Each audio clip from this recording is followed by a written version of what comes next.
Hello, everyone. Welcome to our session. My name is Kambiz Ranavardi. I am the treasurer for Columbia Club of Washington, D.C., and also a graduate of the School of Engineering and Applied Science.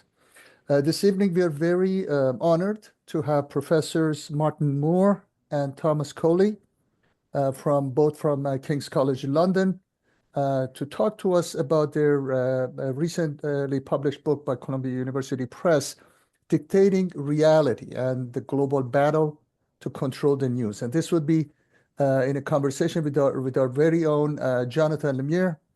Um, I just also especially want to thank Martin and Tom for calling us from this ungodly hours, as both of them are in different parts of Europe and joining us. So thank you. As for a really brief introduction, Professor Moore is a senior lecturer in political communication education at the King's College London. He's also the director of the Center for the Study of Media, Communication, and Power at that college. And among his books, I would like to include Democracy Hacked, How Technology is Destabilizing Global Politics, which published in 2018. Professor Colley is a senior visiting research fellow in war studies at the King's College London. Also, he's a senior lecturer at the Royal Military Academy in Sandhurst. Among his books is Always at War, a British Public Narratives of War, which was published in 2019.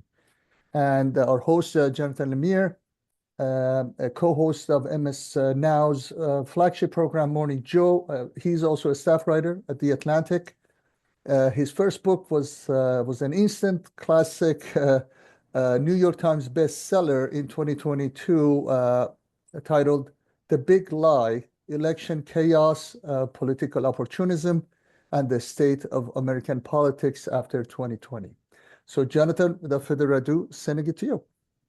Thank you so much, Kapiz, and thank you all for joining us this evening, particularly Professor Colley, Professor Moore.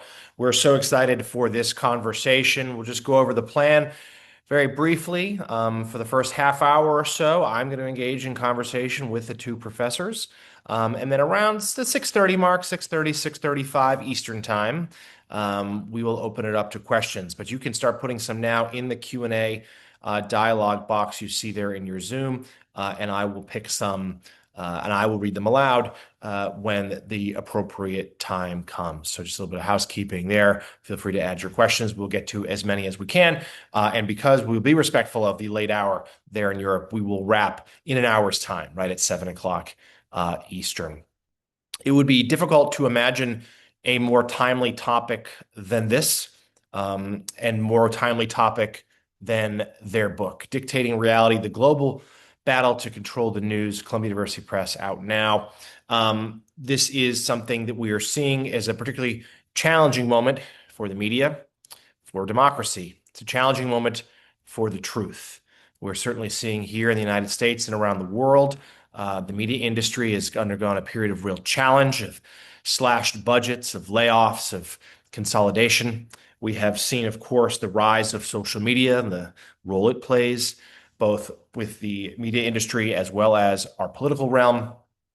And of course, we have seen more and more countries around the world try to indeed grab and control and seize the news, dictating their own reality. And that includes the United States. And I often say that here, particularly in America, but it's around the globe as well, we have never been more siloed, more existing in our fellow travelers. It's so easy just to find people you agree with. And it's always been the American tradition, of course, to have spirited arguments, but they'd be opinions. We could at least agree on the same set of facts. Even that is no longer the case. So let's get started. Professors, once again, thank you so much for joining us. I'll just go one then the other. Professor Moore, I'll begin with you, if I could. Just tell us a little bit about how this particular topic, this book, came about, why you chose to write it now. So Tom and I worked for quite a few years together on looking at different aspects of government propaganda, of the kind of transformation of the media communication system. But we were looking particularly at Russia, at what Russia is doing in the 2010s, what Russia was doing in terms of using news as a sort of weapon of information warfare. And we did a whole bunch of research on that, but we started looking beyond Russia and realizing that actually, whilst Russia's techniques and the way in which Russia was using the news was very particular to that country, actually there were governments around the world. So we started then looking at the Chinese government, what the Chinese government was doing in terms of using news to try to reach out particularly to the global south. And we can talk more about exactly how they were doing that strategically, because they were doing it very differently than Russia. But then we saw actually that it wasn't just authoritarian countries, it was also democratic countries that were taking advantage of the new tools that were available to them in the media and the new media and social media to initially sort of put out their own narratives, and then over time, take much greater control of some of the main channels, some of the main television channels, some of the main news organizations, and so we kind of decided that actually we needed to look at this more rigorously. And so we looked at 7 countries from around the world, from 4 different continents, at governments that range from kind of the very authoritarian right the way through to the kind of much more democratic, and try to understand exactly how they're doing this, how they are gaining much greater control of this digital public sphere, and the impacts that it's having. And Tom, you might want to jump in there and sort of explain how we do this. Sure. I mean, and I think part of this as well, when we were studying Russia and China, happened in the middle of the COVID pandemic. And of course, at that time, we were all being bombarded with news of what's happening throughout the world. In Brazil, Jair Bolsonaro is saying it's a little flu that should largely be ignored. Amlo, the president of Mexico, was wearing bracelets and saying that they would help ward off the virus. People in India were smearing cow dung and urine on themselves, assuming the Hindus in India some of them assuming that this would help ward off the virus. And of course, in places like the States, one would have something as perhaps simple and medically relevant as a face mask being either a simple way to stop a disease or prevent a disease from spreading so easily, or a sort of egregious affront to one's personal freedom. And so these divides, the things Jonathan discussed, this sense that people are living in parallel realities, really motivated us to study this further. And as Martin said, over 7 case studies ranging from Russia and China right through to, say, Mexico, Brazil, India, and the UK. And that's really what the book tries to do.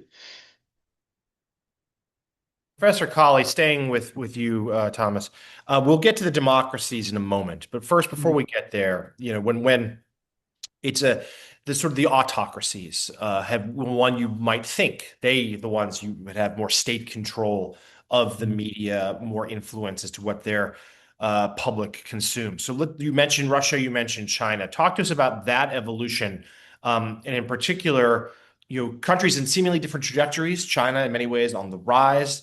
Russia, in part because of their misadventures in Ukraine, a country that seems to be somewhat on the decline, though poses, of course, a military threat. Talk to us about how those 2 leaders use the media to promote their narrative and stay in power. Yeah, it's a great question. Russia's a particularly interesting one because when we think about Russian news as presented to the world, a lot of people associate RT, Russia Today, and Sputnik with a kind of edgy approach to news where they'll do very well. They often sort of try to latch on to hot button, controversial, polarizing topics in the US in particular, but in Western countries as well. Quite subversive, often saying they're on the side of promoting free speech. However, after the February 22 full-scale invasion of Ukraine, what people don't so much realize in the West, and something we studied, was actually how their news changed within Russia.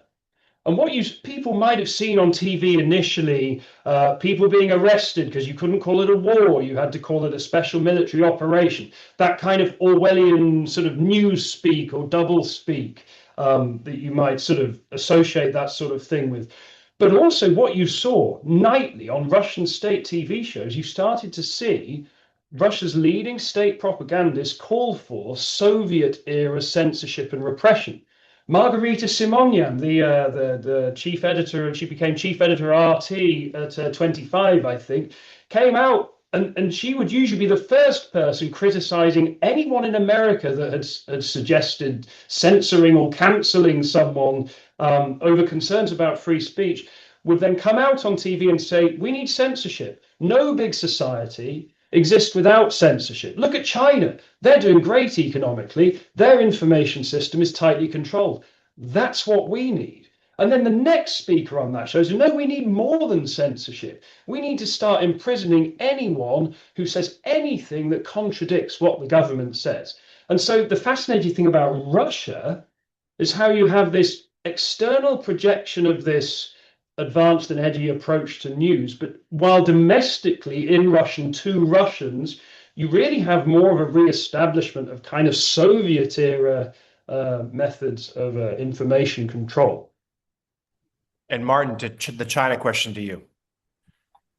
I mean, China is fascinating from the perspective that it's a very different approach to Russia. I think one of the things we have to realize about China is that China started to think about the whole issue of using news as a kind of geopolitical tool almost 2 decades ago. It developed a plan which it put into action in about 2009, called going out to the world to tell China's story well, and it started investing billions of dollars, about $7 to $10 billion a year, doing 2 different things. One of which was installing infrastructure, particularly around the global south. So we're talking about literally cables and satellites and creating an infrastructure of communication, and then building up the investment in Chinese, both Chinese international media, so CGTN and Xinhua, but also investing in a lot of local media. Putting money into South African newspapers, putting money into TV stations across West Africa, such that what you get over time is you start to get, without almost even noticing, to a position where if you go to let's say you go to a hotel in Nairobi and you turn on the TV and it's satellite TV, your choice of news stations will be probably CGTN and Al Jazeera, because the cable packages that are sold through the Chinese subsidized system Star Times offer that at the lowest subscription level. You go to the next subscription level and you might get access to some other international stations. It's often very rare to get any access to stations like CNN at all now. And so even though we sort of think about I think China as not necessarily, certainly not being as outward facing as Russia when it comes to propaganda, when it comes to pushing its presence in the world, actually what we've seen is a sort of organic growth, particularly in the global south, of Chinese news and Chinese narratives and the promotion of the CCP around the world. Because bear in mind, one of the things about these news channels is that there is never any criticism of the Chinese government. I mean, there's quite a lot of news, about the world, about what's happening. But Tom and I can't tell you how many hours of this stuff we've watched. You never, ever see any criticism of the CCP. Or indeed, actually, I was thinking about this just the other day. The last time I saw any sort of negative news about China, particularly from within China, so news about what was happening in Xinjiang, news about what was happening within Hong Kong, news about what was happening in Chinese regions, and that's because they both successfully control the information environment domestically, and then make sure that when they put out any stories get out of China, they are as much as positive as they possibly can be. Yeah, some of the more perhaps subtle impacts of the Belt and Road program. And in a related topic, of course, we see the United States really withdrawing so much of their soft power, so much of that information, indeed propaganda around the world in the last, well, nearly precisely a year. Thomas, we'll go to you. We're going to save more talk on the United States for a few minutes, but let's shift to now some democracies, other democracies where we have seen changes here, and feel free to both jump into this. But Tom, start with you. The two countries that I know in your work you've highlighted, Brazil, India, are two that are indeed democracies. India loves to call itself the world's largest democracy, but yet, talk to us about what's the actual state of their press. How free and fair is it? Yeah, I mean, so India's a fascinating case. I mean, on press freedom scores, it's usually about 150th. So for a country that is markets itself as the world's largest democracy, never been that high on press freedom as it happens. But what we observed in India, there was something particularly there that sort of disturbed and worried us, is the thing that distinguished India. I think Martin will probably draw a comparison with Hungary in a minute, is the extent to which in India, what you have, and you may have come across this phrase, you may not, is something called the Godi media. So a few years ago, during the farmers' protests in 2021, farmers were protesting a shift in economic policy, essentially, that meant that farming would essentially be less profitable, at least temporarily, in some ways. And so when the farmers protested, the Indian government labelled them as separatists. This is often what governments do when they want to repress a certain group or deny its right to protest, claim they're domestic terrorists, claim they're separatists or rebels or whatever. And what happened is a lot of India's massive, it's huge. It's a country of 1.5 billion people. There's so many different news outlets. So many of them voluntarily essentially parroted the government's line. And it led to this sort of idea that they are the Godi media, the laptop media outlets who have chosen to essentially not disregard factual truth entirely, but to deprioritize the facts and actually prioritize whatever narrative the government wants them to say. Now, why did they do that?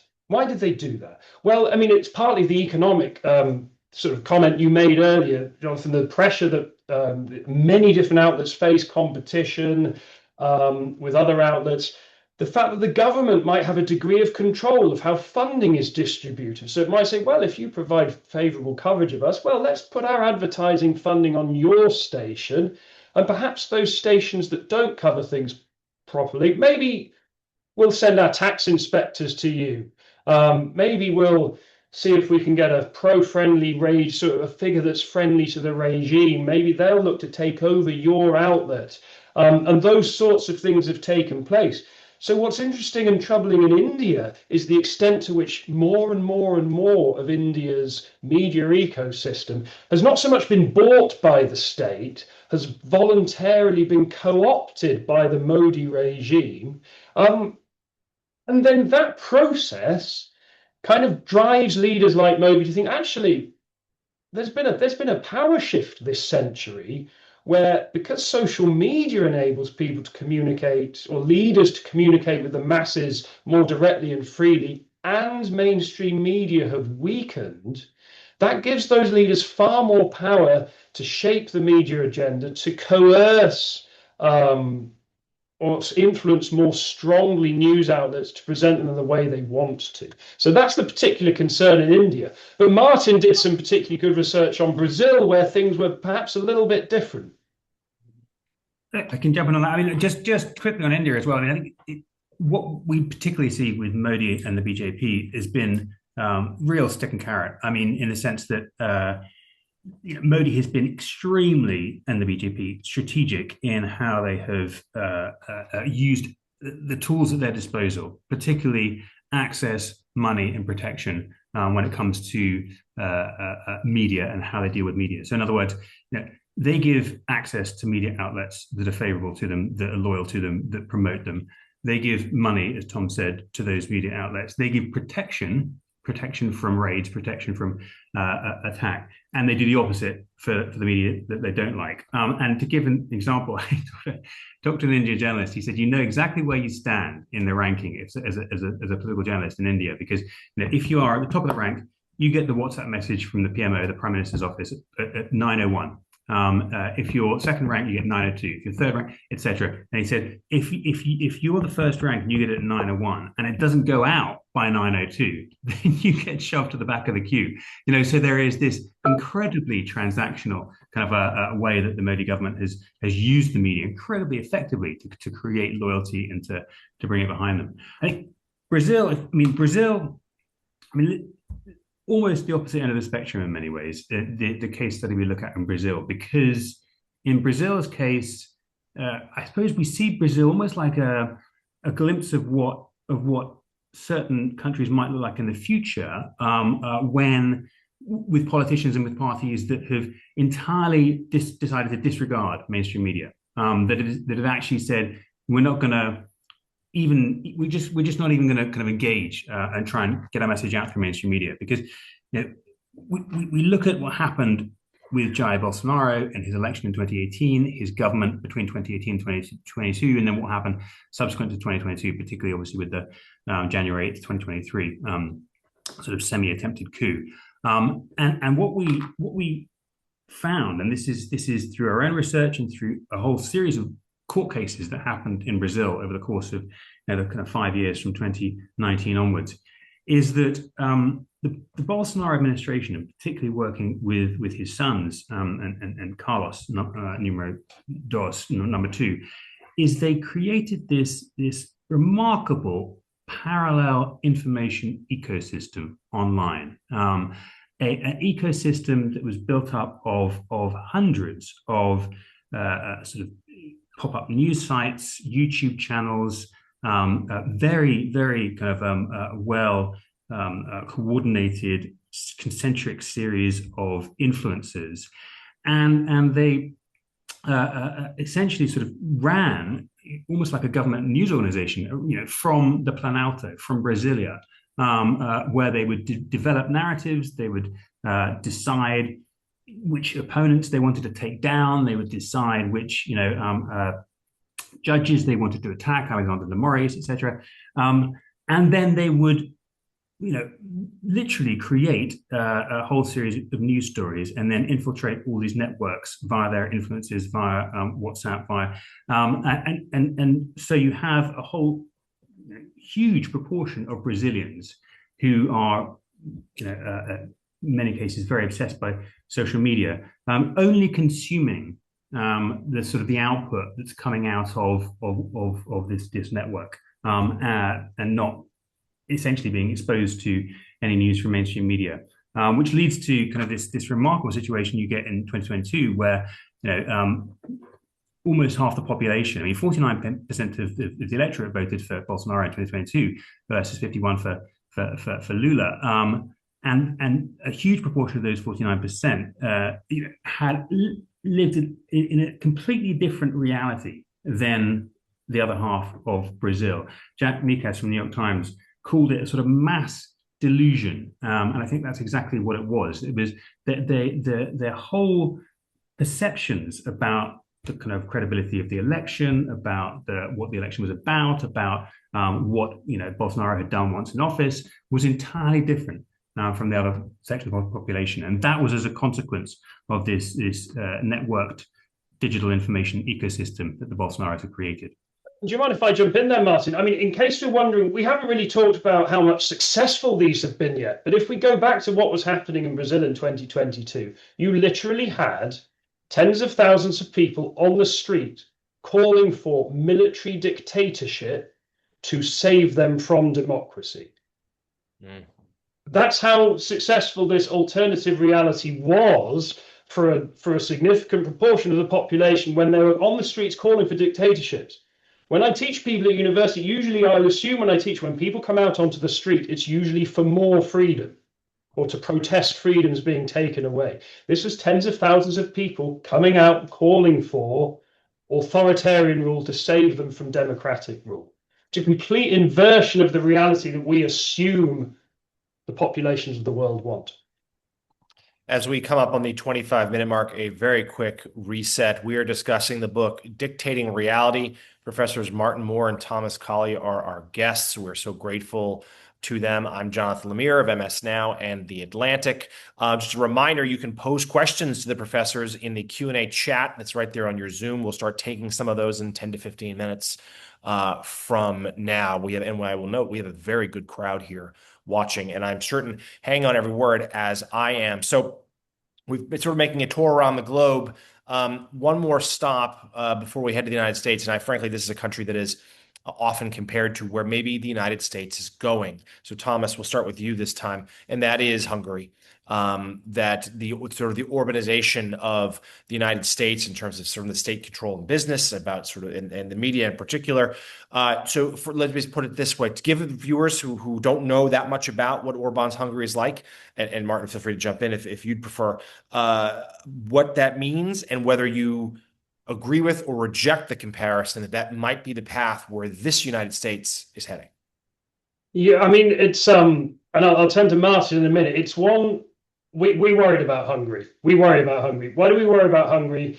Hungary is a bit different from India, where in India you had news outlets voluntarily being deciding we're going to follow the government because that's the way we maybe survive financially, we gain protection. In Hungary, what Orban did very cleverly over the course of a decade or so is take a remarkable degree of control over state news, over regulation, over essentially previously independent news outlets in Hungary, to the point where at the last election, of course, Orban's due for up for re-election this year, and we'll see how that goes in April or whenever it is, to the point where we had at the previous election, 300 to 400 local and regional newspapers all put out the same headline, the same article, the same image of him saying, vote for Fidesz, his party, vote for him, same wording, identical, dictated essentially by the party, by the government. And that is the stage that Orban had got to over the course of about a decade. Martin, how did he do it? So I think you're right, Jonathan, entirely, that Hungary is a really important example and in some ways a model of how a democratic government can go about capturing the media through a very, in Orban's case, in Fidesz's case, a very strategic structural process. And I'm building on other research that's been done by people like Marius Dragomir and others, where they kind of lay out this kind of 4-stage process. The first stage is around regulation. The second stage is around public media. The third stage is around commercial media. Fourth stage is around sort of government resources, and we've actually added a fifth, which is around social media. But I'll just touch on sort of what I mean by that. What I mean is that Orban gets back into office in 2010. He'd been in office 98 to 2002, but he gets back in 2010. And while he was out of office, he convinced himself that actually part of the reason he lost office was because of the mainstream media and because he didn't have enough control of the media. So he gets back in. First thing he does is he changes the media law such that he can have much more control over, for example, the public broadcasting and public media. He then goes about effectively gutting the public media system and completely reorganizing it. So in 2011 alone, I think they fired like 800 people and then brought in loyalists. And that was a process that began in 2010, 2011. But by 2015, and remember that was the year where you had kind of 1 million Syrian refugees coming through Hungary. By 2015, 2016, you are literally getting sort of ministers dictating down the phone to kind of people at public broadcaster exactly what they ought to be saying on the news and what the headline and the subheadline should be, etc. But then he moves on from public media to commercial media. This is where I think it's a really interesting, possibly lesson to other countries, which is that he realizes he can't sort of in a kind of authoritarian way take over the media himself, and the government can't take over the media himself. So he does what I think it's called, in Russia, the Kremlin Sistema. He finds friends and loyalists who can start to buy up media organizations on his behalf. In particular, he finds he's got this old friend. I know I'm going on, Jonathan. Can I just quickly tell a story about Lawrence Mitsara? No, I was just going to say that everything you're saying makes the comparison between Hungary and the United States more and more apt. So please finish. Yeah, I don't want to sort of mention any names like Ellison or anything. But anyway, so Lawrence Mazaras is this he's at school with Orban, grows up in Felksut, the little town where Orban grows up. He becomes a gas fitter. He literally fits gas pipes. He's got a tiny little business, which is not doing very well, kind of in 2006. And then Orban gets back into office in 2010. And suddenly, Matsaras decides to stand for mayor of Felksut, having never had any previous political ambitions. And then between 2010 and 2015, Lawrence Matsaras goes from being a small gas fitter to being almost the richest man in Hungary. And the reason he becomes this remarkable man is because of public contracts. So he suddenly starts being given all these public contracts, to do cooking facilities and kitchen facilities for the armed forces, to be doing hotels, to be doing roads, to be doing all this public infrastructure. Much of which, of course, is being financed by the EU, which is flowing into Hungary at the time.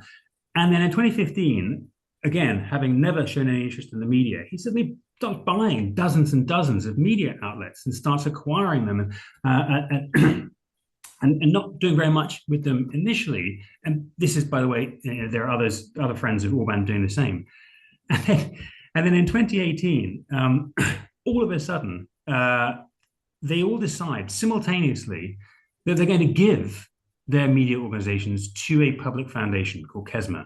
They don't make any money from this. They say this is for the national interest. And of course, there's no intervention by the government. The government says, no, that's fine. And so suddenly you have a situation where ostensibly you have this whole kind of ecosystem of media outlets which appear to be semi-independent.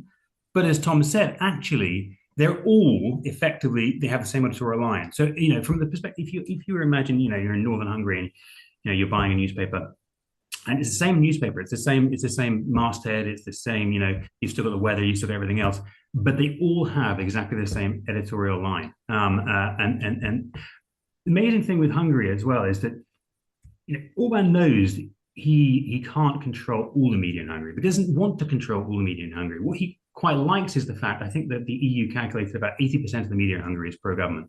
But what he likes is to leave about 20% kind of independent media that can be kind of critical, etc. Because then it gives him, the ability to say, what are you talking about? I have a free press. I let people criticize me. Look at Direct 36, look at 444, look at these outlets that are doing investigations and stuff. Don't call me authoritarian because you can see all this over here. So he's done this whole process. He's kind of taken over public and private media within Hungary, while still being able to say, actually, you know what, I may be an illiberal Democrat, but I'm still a Democrat. Yeah, illiberal, certainly the key word there. So now for the audience here, the professors have done so much work, as you can tell, on countries around the globe, but we should spend some time about the United States, home to most of the people watching right now. Thomas, how much are you seeing the parallels? I mean, there were many right there with Hungary, but what are some things that perhaps worry you? The idea of press freedom, the idea of truth actually being reported in media. Thomas, what worries you about what you're seeing in the United States in the early days of 2026? Yeah, I mean, what worries me, and it reflects what we've looked at around the world, is when we have a generation of leaders right now, and we focus on that, talking about America in the book, but also AMLO in Mexico, Andres Manuel López Obrador. We have a collection of leaders who, their style of politics right now, we've talked a lot about populism before. This is a common thing over the last 10 years. The idea, one way of getting ahead in politics right now is to position yourself as representing the people against a sort of corrupt elite. But what we're seeing really is something more than that. What we're seeing is leaders go beyond just saying, I represent the ordinary people against an elite, but actually trying to position themselves as almost kind of messianic figures. You've seen this with some of the memes Trump's put out occasionally. Modi and AMLO. AMLO is called the Mexican Messiah by some. Bolsonaro too. Leaders, and what they do is they're good storytellers. And the story they're telling is one that's probably quite familiar to us. And it's true to an extent with Orban too. It's not just about control. Telling a story that our countries are being destroyed. They're down, it's American carnage, right from January 2016. You remember that phrase. Exaggerating a plot of a story where nations are being destroyed. It's not just things aren't quite what they were before, and we might be nostalgic about that. It's that demonic, evil forces are destroying our countries. Usually the people to blame are a combination of the political opposition and usually some sort of ethnic minority group. So obviously immigrants is a common one. In Hungary, Orban blames an anti-Semitic conspiracy theory, George Soros, globalists, and so on, which 40% of polled Hungarians believe now, coming to how these parallel realities are spreading. And the purpose of that story is then to position the leader as the source of truth in society. I can't remember, I forget which congressman it was in 2016 on the floor of the House in the States said, better go to Trump for your news. It'll be the only way you could get the unbridled truth. Amlo on the news in Mexico, 2 to 3 hours every morning, would do a morning press conference. He had a pulpit. It was essentially almost like a sermon in church, where essentially 12-minute average long answers, fielding only questions from friendly journalists, and then maybe only giving a little bit of time to critical journalists later, would essentially dictate his version of reality for Mexican citizens, producing misleading and false statements at twice the rate I think the Washington Post recorded Trump as doing in his first term, based on their data and the data of some researchers in Mexico. And so what are these leaders trying to do? What they're asking us for is consent to dictate reality. They are asking us to say, you're so afraid of what these other people are doing to our society that I will just come to you as the source of truth. Don't go to the media, they're corrupt, they're fake news, and so on and so forth. You've lived this, Jonathan, for the last few years of your career, no doubt, saying, you don't need to go to them, they're corrupt, just come to me. I am the truth, I am your truth, listen to me, my version of reality is your reality.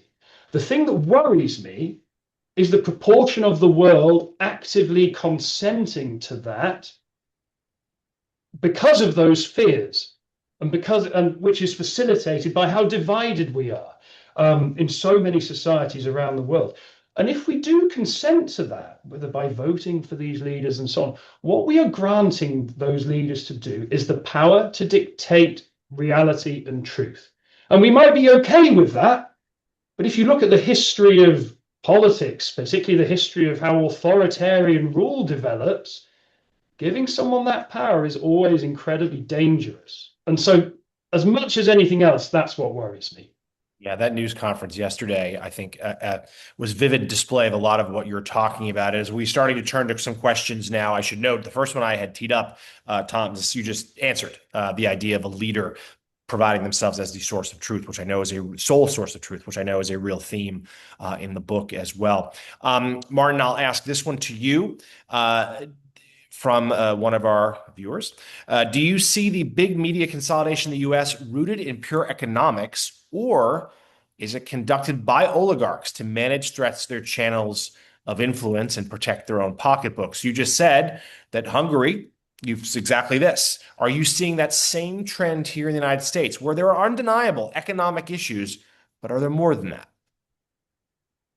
So I guess, so people have asked us before, why this change? Why now? And what's different about this than in the past? And three things really differentiate the time we're in now from the previous time. One, of course, is technology and the degree to which technology has utterly changed the media and communications environment. And I think I'll come back to that because that's really important when it comes to the role of platforms in all this. Another is norms and democratic norms and the degree to which an awful lot of politicians, particularly ones that we look at, just simply don't respect the democratic norms of previously. For example, the idea that the press has a role to play within democracy as a fourth estate, and et cetera, and its independence is important. And the third is the political economy of the media and the degree to which the media is really, really vulnerable at the moment. and it's incredibly aware of its vulnerability. And so I think absolutely, I think in the same way as we see in India, an awful lot of the media literally tub thumping for the BJP and for Modi. I think across the world, including in America, we see a lot of media who are saying, you know what, actually, we have to think about our business model. We have to think about our future. We have to think about our sustainability. It doesn't make sense for us in the long run to fight some of these battles, and so we're not going to fight these battles. And so we are going to either kind of employ people who are a little bit more less critical of the administration. We're going to employ people the administration quite likes, and we're going to make sure that we continue to get access, we continue to get advertisers, we continue to get. And I mentioned the platforms because I think we really cannot ignore the incredibly important role tech platforms are playing within all this, because in many ways the tech platforms have become our new de facto public sphere. It's where we join online, where we share information, where we increasingly get our news. And we saw where the platforms saw their future at the inauguration. We saw the way in which pretty much all the major platforms, lined up behind the administration. And if we do accept that these organizations are increasingly our public sphere and we rely on them for our news, then one has to ask, what responsibilities do they have in terms of their independence, in terms of recognizing that they have to have responsibilities within a democracy, and responsibilities which are not all about adherence to sort of the government line, and making sure that they are closely that they're not challenging the administration. So I think the US is in a very dangerous moment, because of the vulnerability of the media, dangerous moment because of the importance and the scale and the sheer weight of these tech platforms, and the fact these tech platforms don't appear to be particularly motivated by kind of some of the democratic norms that news organizations were in the past. So Thomas, I'm going to pick this up and go directly to you, building off of this and sort of combining a pair of questions we've received here, the idea of social media. The negatives of social media are well chronicled. Please give us your thoughts on a few of them in terms of the way we consume the news. But are there positives as well? Is there something to be said for the citizen journalist? Is there something to be said for more people having a chance to report the news, that it's not just in the hands of a few powerful, typically older white men in Midtown Manhattan? One of the questions here suggests that independent subscriber-funded journalism and YouTube is a success in India. Are there ways that this could be used for good, and are they outweighed by the negatives? There absolutely are. If we even look at recent history, one way of looking at this: why has Iran just shut down the internet for the last week? Why do countries keep doing that? Why did Uganda, where I lived for a couple of years, in its election going on, has been shutting down the internet?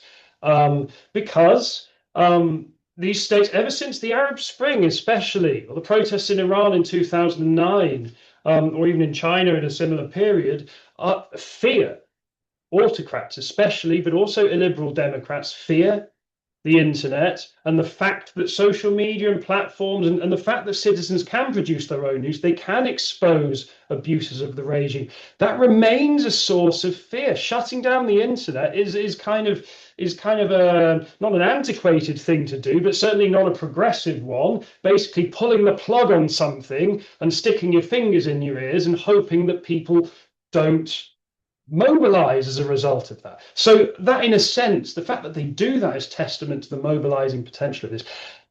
The flip side, when I said before that one of the challenges, threats democracies face, is leaders trying to position themselves as what you might call authoritative truth. They're trying to say truth is what those in authority say it is.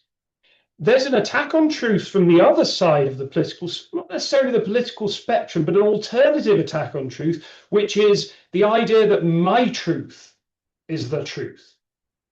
The idea that whatever I personally feel and decide to post about today, that's my truth, And that subjective truth is just as legitimate as the truth.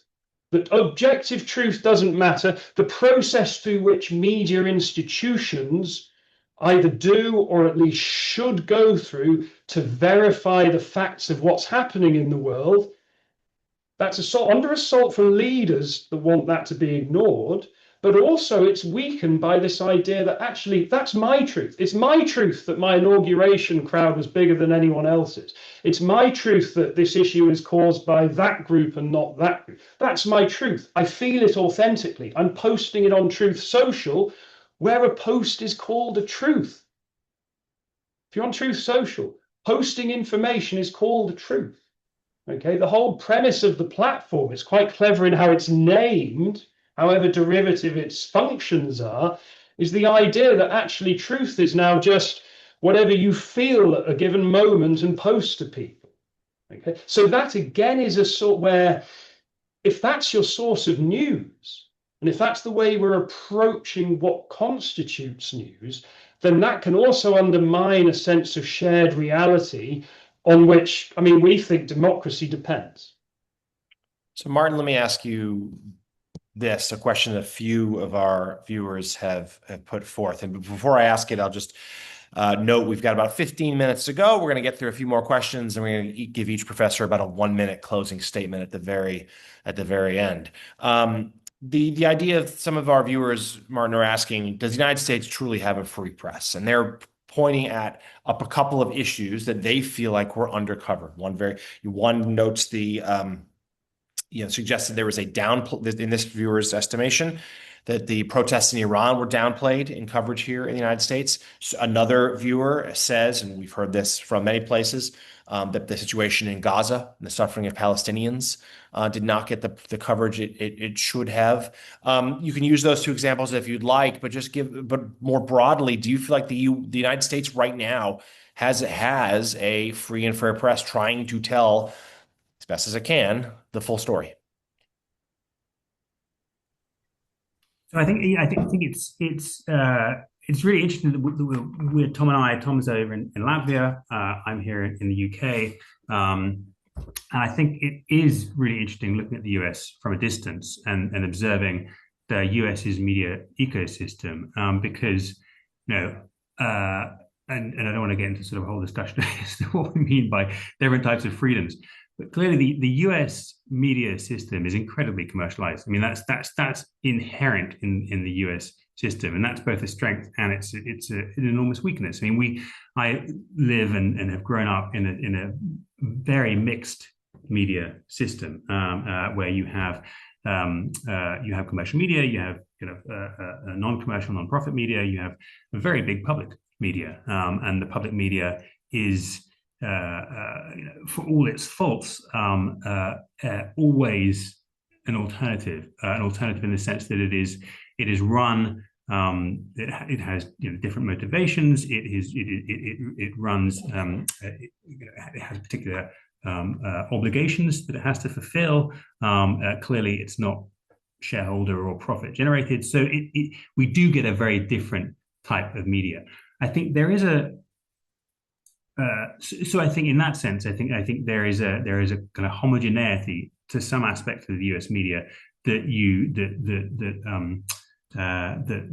speak to the kind of the commercialization of it. Now, having said that, I think we have to, again, coming back to the kind of the way in which this whole media the whole media system has been transformed, such that in a wonderful way, like the previous question Tom was answering. We have, anyone has the potential to have a public voice. Anyone has the potential to access any information. But as a consequence of that, we are made much, much more aware of not just different ways of presenting a story, but of different stories entirely. And it speaks a little bit to what Tom was talking about with My Truth. I mean, I think we all have issues that we think are more important in the world than other issues. And therefore, and as a consequence of that, our algorithmic feeds often deliver us an awful lot of that sort of information. So when we see discrepancies between the tailor-made news to our particular agenda and our particular importance, we see the discrepancies between that and what the mainstream media is publishing. then of course we have an inherent sort of feeling of, hang on a minute, why aren't they covering this more, and why aren't they covering that more? And sometimes that's justified, but I think it speaks to the kind of the degree to which actually kind of this idea of a shared agenda, this idea of kind of a local or a national agenda has been fragmenting and breaking apart, and that again I think is really difficult for democracies to figure out how to deal with, because we've relied very much in the past on, as you said at the beginning, Jonathan, even if we don't agree on in terms of our opinions, in terms of our politics, we can at least agree that some of the same things are important in the world. We can at least agree that that there is certain issues that we ought to be dealing with. At the moment, I think we're not even talking about the same issues. We're just talking about completely different agendas. If I might add, Jonathan, and to what Martin said, I think there are several ways. I think the US has dropped its 55th, 57th or something like that in world press freedom out of 180 countries. So that's 56, 57 countries ahead of the US in media freedom right now. One thing you see, a couple of very simple things you see. I personally see way more pressure to self-censor, circumstantial evidence of a lot more self-censorship. Was there a case earlier this week where, was it CBS, Caroline Levitt, the news outlet, because we get lots of American news in the UK. One of the stories reported this week that she was overheard saying something along the lines of, we'll sue the arse out of the news outlet unless they present an interview with Trump verbatim, word for word. And that's part of the issue here, because obviously right now the BBC, Britain's public service broadcaster, is being sued by the Trump administration. And that's, for me, not because Trump doesn't like the way a video was edited. It's bigger than that. He and other leaders around the world reject the idea that the media should edit them at all. Their word is something, in a literal sense, they feel should be dictated to the masses. Modi does it on radio. Amlo does it at press conferences. Trump uses rallies, and this increasing pressure on the media saying, no, this is my word. This is what I've said. That goes out. You have no role framing it, editing it, clipping it. No, you don't do that anymore. That's not what the role of the press should be in this country. It's that principle that you're seeing under attack, at least being reported to us in the UK, what's happening in the States. Can't speak definitively for what's happening in the country without being there, really. But that's a concern. And so that's the sort of place I would look. When you have news outlets being denied access that they used to have. We've had that in the UK. Conservative administration in the UK a couple of years ago decided that liberal and left-leaning outlets weren't allowed into Downing Street press conferences anymore. We had in the UK on GB News the Chancellor of the Exchequer, the second most powerful politician in the country, being interviewed by two news presenters who were themselves members of Parliament in Britain's Parliament, just having a two-way conversation with each other within this political party. That's not freedom of the press, right? You can't have freedom of the press if the government is the media. So that trend is there, and it's concerning. Yeah. So let me ask, I'll start with you to stay with Thomas, and then Martin, please, I want to hear your thoughts as well in some remaining minutes, maybe just give it a minute or two here.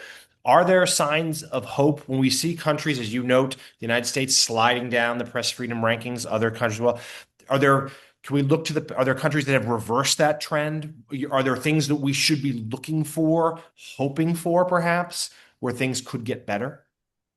It's difficult. Martin and I discussed this. He might be a little bit more pessimistic than me, but at the same time, at the moment, it's hard not to imagine that things might be getting worse before they get better. I discuss a lot with my students a common metaphor is the sort of disruption that happened when the printing press was invented and spread and popularized, where eventually that led to a great deal of turmoil immediately afterwards, but eventually led to a freer and more plural media system with this combination of new technology, the new economics of it, and the new politics of it. So that's that sense of you can come out on the other side of this. But the flip side of that is, in parts of Europe, a quarter to a third of the population hacked each other to death in the process of the turmoil that sort of happened in the sort of 50 or 60 years following that period. So I find it hard to measure that one up and work out about sources of optimism. Trends for media freedom worldwide are declining. They continue to decline. They've declined for the last decade. So you can highlight certain countries where media freedom might have improved, but generally they're in the minority. Public service broadcasters, which I know isn't a big thing in the US, but is a big thing in a lot of countries in Europe. If you look at charts of where those are, it's fewer and fewer countries worldwide. So I think the trend right now isn't positive, but the flip side of that is ultimately, and the problem is this always takes too long. If this leads to a situation where people are being ruled less effectively, then one has to hope at a certain point that leads to pressure for positive political change. That's a little bit general though, and that always takes a little bit long. If you look at the history of autocracies, that always takes a lot longer than we might hope when we think of democracies and how things progress with them. Martin. This is a kind of reversal, because I'm normally the pessimist here and Tom's normally the optimist, and Tom's taking the pessimistic. I mean, I'll ask you a question, Jonathan, if I could, with rather than necessarily looking at a country, looking at institutions and functions, because I think one of the things that it's quite clear that because of this huge technological transformation, etc., the whole kind of the way in which we acquire information, the way in which we collect information, the way in which we analyze information has to change, and is changing fast. But I think that we're seeing the kind of evolution of media institutions, and we're seeing the evolution of the press in a positive way. I think that the way in which we see the emergence of the open source intelligence investigations that we've seen, particularly, for example, let's say, to look at Russia, the investigations of the MH17, the poisoning of Navalny, the attempted assassination of Sergei Skripal in this country.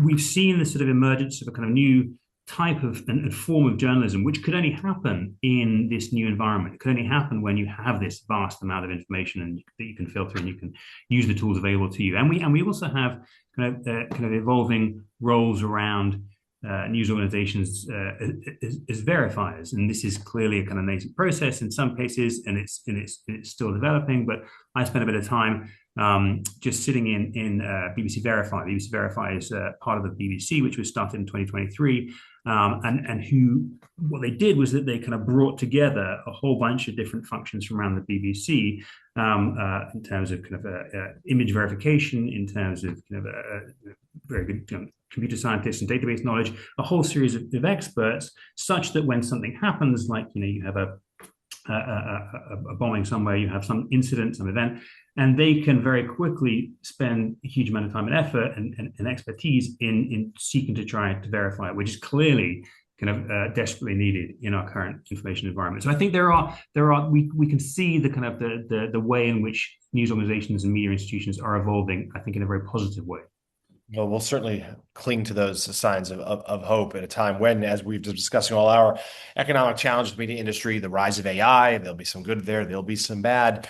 And of course, we're still all coming to grips with social media. Let's hear, and I should note, polls suggest the trust in the media these days at an all-time low. So we're grappling with that as well. We are just about out of time. I'd like to maybe you could give us 1 minute each of some just final thoughts, some things you want us to take away from your book, from this discussion, whatever you choose. Thomas, Professor Colley, you first. Yeah, I think one thing we haven't discussed is something that might help, and that is we seem to be at a point where the story is all that matters. Over the course of the 21st century, we've got this idea, we hear a lot about narratives, about the need to control the narrative, about the need to, that for one's narrative needs to win some sort of battle with an adversary. This was captured by J.D. Vance. Do you remember the case in Springfield, Ohio, the controversy about immigrants eating people's pets? And he came out and said, if I need to make up stories to call attention to the suffering of the American people, that's what I'm going to do. This is a leader saying the quiet bit out loud, saying we're at a point in the way politics is being done by many, many politicians where adherence to whatever story they want to tell trumps fact. It's all about the story. It's all about the narrative. What we need to, and I don't have clever answers as to how, is to bring argument, reason, debate back into politics. Tricky if you've only got a 45-second or 90-second Instagram reel or TikTok video. But at the same time, without bringing principles of argument and reason, debate, and defending institutions that will uphold and do those things, things aren't going to get better easily. So that would be the thing that I would leave, and something we write about in the last part of the book, just to add to what we've discussed so far today. I guess in our final 30 seconds, Jonathan, I'll do on a different note. You mentioned AI, and again, coming back to a hopeful note, I suppose, about the future of journalism and the future of news. My wife, after the rendition of Maduro from Venezuela, went on to ChatGPT and asked, what does the AI think about the kind of rendition of Maduro? And the AI said, well, it hasn't happened. And she said, well, it has happened, but let's say it hasn't happened. He said, no, it wouldn't happen.